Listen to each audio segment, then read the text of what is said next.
The main search engine we used was Google. This was helpful to us because it allowed us to look for the information without knowing the web address. Search engines were used throughout our whole process of creating the promotional package. Google was useful for searching for film noir, especially considering it takes me straight to YouTube to view other film trailers when researching products. Prezi was used to present the research that we did, for example on genre. I found it very difficult to use, especially without a template, yet felt that it made the blog look a lot more neater and more organised. I think it looks very effective when research is presented in many different ways. I had to embed the Prezis on the blog in order to make it faster to view them instead of having to go on the website. Prezi was also used in the evaluations as a way of presenting things differently. The different types of templates available help us with our creativity. Blogger has been used in all stages of our promotional package, as it is where everything is kept in the order that dates. Therefore, it's easier to read, by myself and for others. For example, our teacher, for when she has given us progress feedback. It is also an easier way of gaining feedback from an audience, as anyone is able to go onto the blog and view what we have done. In the construction, the camera we used was a Canon camera. We used this to film our trailer and to take photos for the magazine and for the poster. The camera was very complex to use, however it took a great photo, allowing us to use the manual focus, which was very effective for establishing the shot of the murder as shown.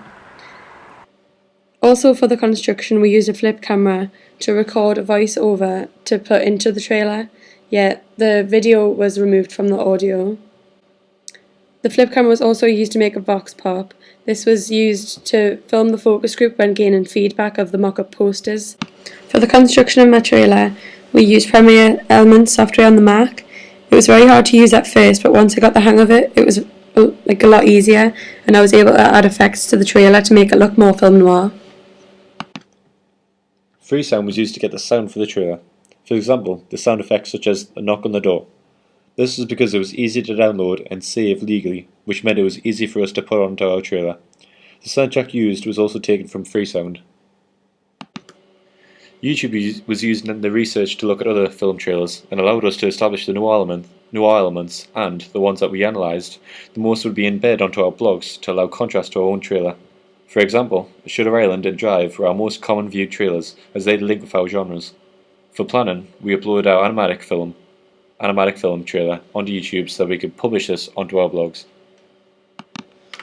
The animatic trailer we created was created on Windows Movie Maker, which was a lot easier to use than the Premiere Elements on the MacBook, as it's something we've used previously, yet with this just being part of the planning it was good to use as it wasn't very time consuming.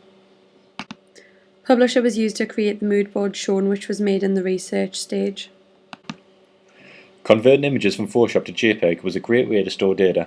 This is because it was so much easier to upload these to our blogs. By having our magazine and poster in the form of a JPEG, we were able to display it as a photo.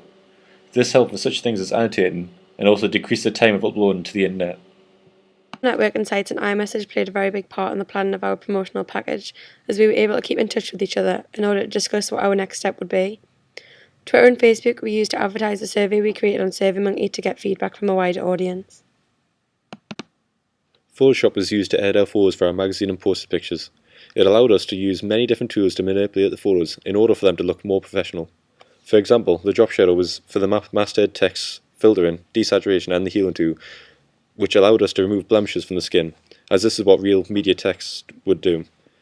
Photoshop was a lot better to use than Fireworks, as we were more familiar with it due to using it at AS. All of our work was stored in a USB stick in case of loss, and for further improvements to be done at home. This was good as we could share the work with ease with each other instead of having to send through emails.